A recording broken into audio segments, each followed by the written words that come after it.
Oke, sebelumnya Assalamualaikum warahmatullahi wabarakatuh. Salam sejahtera saya ucapkan. Selamat pagi, selamat siang, selamat sore, dan juga selamat malam bagi yang menonton. Kembali lagi dengan saya. Sebelumnya perkenalkan kembali, nama saya Maulana Muhammad Faisal Haris. Saya berasal dari Universitas Diponegoro pada program studi Teknologi Rekayasa Otomasi di Fakultas Farmasi. Nah, saya memiliki identitas mahasiswa atau NIM yaitu 4004-0246550101. Nah, hari ini saya akan menjelaskan dari reverse forward dan juga pengaplikasiannya itu ada pada pompa air. Nah, kita mengenal dulu dari reverse forward. Di sini itu ada kendali reverse forward. Nah, kendali reverse forward itu adalah sebuah topik ya. Saya akan membawakan topik di mana ini itu sebagai hal penting lah, karena banyak digunakan di berbagai sistem, baik industri maupun di rumah tangga. Nah, di sini tuh arus itu uh, tidak hanya berjalan maju saja, tapi bisa mundur. Makanya ada pengendali reverse forward. Nah, definisinya, kendali reverse forward adalah metode yang digunakan untuk mengatur sistem secara efisien. Metode ini bekerja mengubah arah kendali dan umpan balik atau umpan maju, memungkinkan respon lebih cepat terhadap perubahan.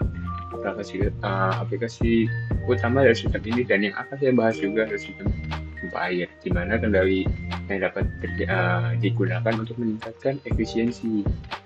Nah, mungkin kita ini dulu, lanjut aja dulu.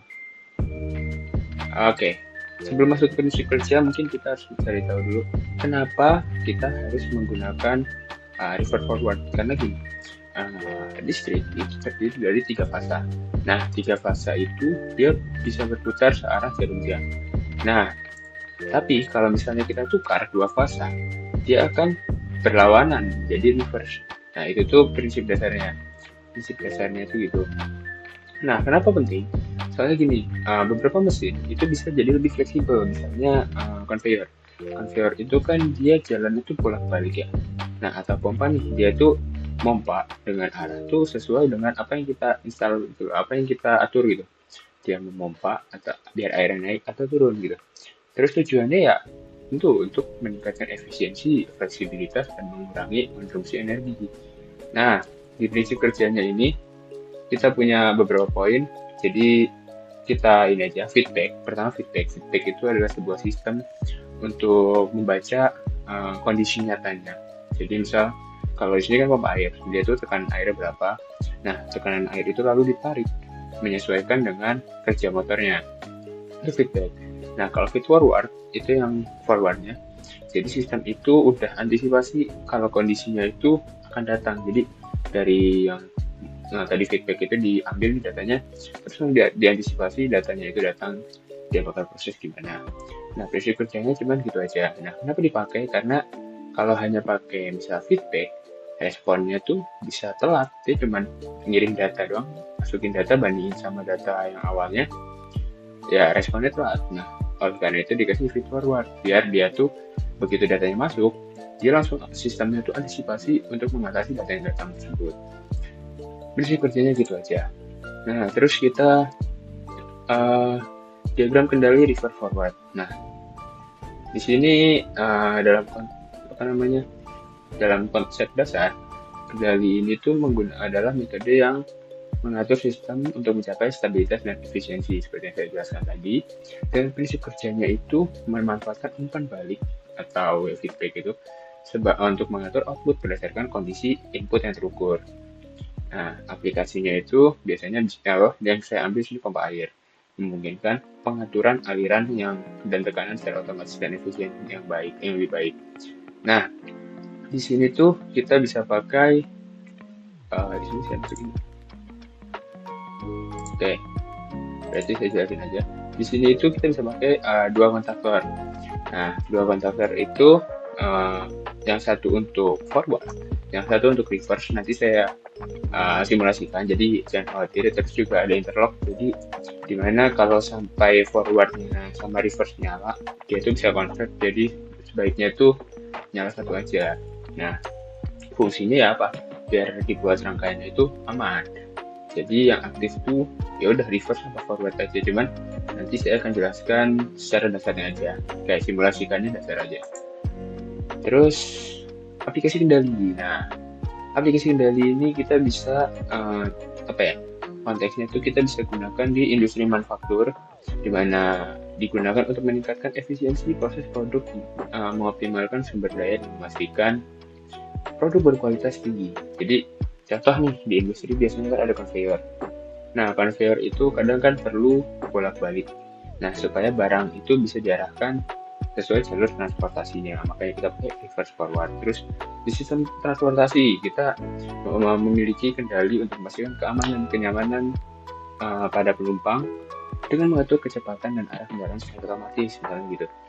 Nah, jadi misal nih kendaraan listrik dia tuh butuh kontrol maju mundur untuk parkir dan juga keamanan yang memastikan posisinya agar tidak bentrok dan sebagainya, kita bisa memakai reverse forward. Terus peralatan rumah tangga seperti ini contohnya dalam mesin cuci membantu meningkatkan efisiensi penggunaan energi dan listrik dalam proses pencucian. Nah, kalau misalnya mesin cuci itu kan putarannya bolak-balik, dia nggak satu putaran aja. Itu juga memanfaatkan reverse forward. Nah, kenapa dipakai di banyak bidang? Ya itu, balik lagi, itu karena fleksibilitas, arah motornya itu bisa dibikin fleksibel, terus juga membuat sistem lebih multifungsi gitu, jadi ya lebih dinamis. Oke, ini kita lanjut lagi. Sekarang kita masuk ke salah satu contohnya yaitu sistem pompa. Nah, di sini sistem pompa ini berfungsi untuk memindahkan air dari satu lokasi ke lokasi lain dengan menggunakan teknik reverse forward control. Kita dapat mengatur aliran dan tekanan dengan lebih efisien. Diagram berikut menunjukkan. Oke, jadi di pompa air ini kita bisa menggunakan teknik reverse bias, di mana ketika kita ingin dia memompa, otomatis dia akan jalan kan, naik airnya. Tapi begitu airnya itu udah diyakini cukup agar dia itu tidak berlebihan dari yang kita tetapkan, dia akan dikurangi. Nah, itu memanfaatkan reverse dan bias gitu. Oke,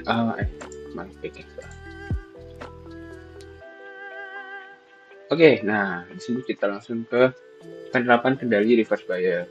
Nah, kita akan langsung atau enggak mungkin saya ini dulu aja bahas sedikit dulu sebelum ke rangkaian. Jadi nanti kita akan ada namanya float switch atau biasanya pelampung kalau misalnya di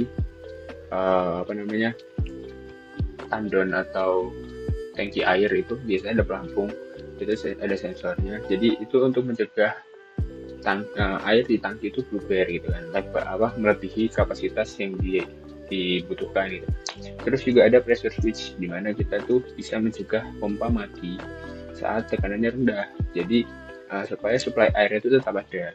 Kalau misalnya supply airnya pompanya tuh benar-benar habis, dia bakal ngekat biar dia tuh motornya jalan lagi gitu. Biar airnya tuh tetap ada, jangan sampai airnya beneran habis. Yang tadinya tuh udah di stop gara-gara float nih udah mau kebanyakan, biar airnya turun. Nah, pas turun ini jangan sampai benar-benar turun nol. Itu tuh ada pressure switch. Terus juga tetap kita pakai overload relay, di mana itu fungsinya untuk melindungi motor lah daripada panas atau beban berlebihan. Kita juga bisa mungkin memanfaatkan timer. Jadi kayak misal air itu mau dimatikan atau dinyalakan setelah berapa lama, tapi nanti di simulasi saya tidak ada soalnya, gitu saya jelasin secara dasarnya aja. Nah, fungsinya adalah meningkatkan efisiensi pompa air melalui penerapan teknologi kendali inovatif dan efektif dalam sistem otomatisasi ya, karena dengan menggunakan reverse forward kita tentu akan meningkatkan efisiensi dengan cara dia itu airnya tetap dijaga agar kapasitasnya tidak melebihi sehingga tidak membuang-buang airnya ataupun tidak di bawah yang kita butuhkan atau habis. Jadi airnya itu tetap ada dengan efektif tentu saja, karena itu sifatnya bisa otomatis ataupun semi otomatis atau manual, itu bisa diatur. Oke, terus keuntungannya itu di sini ada 3 yang saya sebutkan, yaitu pengaturan tekanan, perlindungan motor, dan penghematan energi. Jadi karena pertama kendali reverse forward itu membantu tekanan stabil dalam sistem, yaitu mencegah kerusakan dan memastikan operasi yang efisien. Jadi air yang dipompa itu tidak naik turun drastis sehingga pemakaiannya itu nyaman dan tidak merusak pipa. Terus yang kedua adalah perlindungan motor. Dengan sistem ini motor dilindungi dari overload atau kerusakan yang meningkatkan umur atau keandalan perangkat. Ya, kalau motor dipaksa terus-menerus, motor itu bisa panas dan rusak. Nah, dengan sistem overload, dia bakal nge-cut off biar hal tersebut tidak terjadi. Jadi kalau misal panas, dia langsung stop. Biar dia itu cooling down, dia tidak kepanasan dan resiko merusak. Terus ada penghematan energi karena pompa itu hanya menyala saat dibutuhkan aja. Jadi dia itu mengurangi konsumsi energi. Dan juga ini lebih baik dan biaya operasional lebih rendah karena ya dia memanfaatkan, dia hanya menyala saat dibutuhkan saja. Oke, di sini nggak ada pertanyaan tanggapan, jadi saya langsung ke simulasi aja. Oke, ini adalah sebuah rangkaian paling sederhana dalam forward reverse ya. Di sini ada MCB, ada overload. Oke, di sini ada MCB bertambah dia itu sebagai pengaman hubungan singkat. Terus ada kontraktor juga, di sini kontraktor yang KKA dan GKI. Di sini ada dua, A dan I. A itu saya gambarkan buat yang forward, terus yang I itu yang reverse. Terus di sini ada push button, banyak push button. Terus di sini nanti langsung aja di sini ada lampu induktor, nyala mati, nyalanya itu yang forward atau reverse. Jadi ini kita start aja. Oke, dari listrik fase kita masukkan MCB, nyalakan. MCB sudah mengalirkan dengan dia sudah diamankan, dia masih off, harusnya off. Terus ini ada latching, jadi dia tuh menjaga latching nggak usah dijelasin lagi lah ya. Latching kan ada saya jelasin sebelumnya, jadi dia agar kita tuh sekali mencet aja dia langsung mengalir. Di sini kita coba yang A dulu, yang forward. Kita nyalain yang forward. Nah, forward nyala secara jarum jam. Nah, dapat lihat dari ini ya, dari arahnya. Nah, di sini tuh dia bakal, tadi saya bilang dia itu ada semacam interlock. Jadi dia tuh nggak bisa jalan secara bersamaan. Dia itu hanya bisa, kalau misal forward nyala, reverse nggak boleh nyala. Kalau reverse nyala, forward nggak nyala. Jadi nyala satu aja. Karena ya emang begitu, biar sistemnya itu tidak rusak karena aliran fase yang bertabrakan gitu. Nah, karena itu di sini ada alamat yang sama pada normally close. Nah, begitu dia di sini normally dia itu kita aktifin KKA kan yang forward. Nah, di sini ada normally close, yaitu KKA juga. Karena KKA-nya dialirin, KKA di sini otomatis aktif. Yang normally close dia bakal jadi open. Akibatnya dia putus, makanya dia nggak bisa disambungkan. Nah, kalau caranya kita harus matiin dulu, kita matiin. Nah, terus kita tinggal nyalain yang reverse. Nah, dapat lihat ini tuh dia berkebalikan ya. Dia tuh reverse, jadi berkebalikan dengan jarum jam. Dan tentu karena ini dia KKI dia ngalir, dan KKI yang di sini dia normally close bakal ke open. Akibatnya kita nggak bisa ngaktifin yang forward. Intinya gitu. Jadi dia itu nggak bisa nyala semuanya karena ini tuh sistem interlock bahasanya, yaitu penguncian aliran listrik yang berfungsi agar kedua kontraktor itu tidak bisa saling aktif secara bersamaan. Nah, dengan interlock ini tuh fungsinya tujuannya apa? Biar lebih aman karena hubungannya itu singkat dan mencegah korsleting. Kurang lebih gitu. Sekarang kita lanjut ke penerapannya aja. Kita sekarang masuk yang oke, kita ke sistem pompa air. Nah, di sini sistem pompa air dia lebih sederhana. Oke, jadi di sini ada MCB lagi ya, ini ada overload. Biasalah overload kalau misalnya dia nyala otomatis semua mati. Terus ada kontraktornya reverse dan forward. Terus apa namanya, ya ini refer forward, terus ada push button EMS, terus ada start, dan di sini kita ada float dan pressure. Aduh, tolong. Nah, di sini tuh untuk menandakan float itu nilai apung. Jadi nilai apungnya itu jangan sampai melebihi ketinggian yang kita terapkan, dan juga pressure atau kedalamannya, tekanannya. Nah, jangan sampai dia itu airnya itu di bawah tekanan yang kita harapkan. Jadi bahasanya itu kita menjaga dia itu tetap stabil dengan maksimal nilai berapa itu adalah floatnya, dan juga minimalnya berapa itu adalah pressure. Jadi kalau misalnya dia melewati floatnya, melewati tingkat ketinggian yang maksimal itu, dia floatnya otomatis akan nyala dan terbuka. Otomatis alirannya akan mati. Nah, terus dia yang nyala tuh hanya ini, ntar dia bakal mengurangi airnya biar dia tuh turun. Nah, tapi kalau turun juga, turun itu dia nggak boleh di bawah pressure. Makanya pressure itu bentar kalau misalnya di bawah pressure juga dia bakal mati. Akibatnya ya pompa airnya bakal nyala lagi. Sini kita langsung nyalakan aja. Listrik 3 fase. Oke, nah di sini nah ini kita nyalain dulu. Oke, di sini kita start. Nah, di sini dia forward ya. Dia bakal mengisi airnya itu, jadi dia tuh airnya bakal diisi. Airnya bakal naik. Jika misalnya dia ketinggiannya sudah melebihi batas, nah floatnya ini bakal mati, dimana dia itu langsung biar airnya itu turun. Nah, terus kalau udah misalnya udah nih, terus ada pressure juga. Pressure itu dia bakal mendeteksi kalau tekanan pipanya itu tekanannya rendah, jadi kontaknya itu bakal nutup juga. Terus biar pompanya nyala.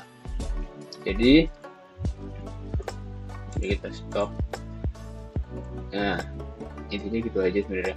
Intinya kalau misalnya rangkaian ini tuh kontrolnya itu dia bakal pakai start dan stop, terus dengan kontrolnya sensor float dan pressure. Nah, jadi kita tujuannya itu biar pompa itu bisa menyala atau mati gitu. Nyala atau mati dengan dikendalikan oleh hal tersebut. Jadi kalau misalnya ini udah jalan, belum. Ini airnya sudah maksimal, dia bakal pompanya diturunin, terus pressure-nya juga, terus pressure-nya bakal jaga juga, jangan sampai airnya itu pas di bawah nilai minimum. Intinya begitu aja. Mungkin kurang lebih seperti itu untuk materi reverse dan forward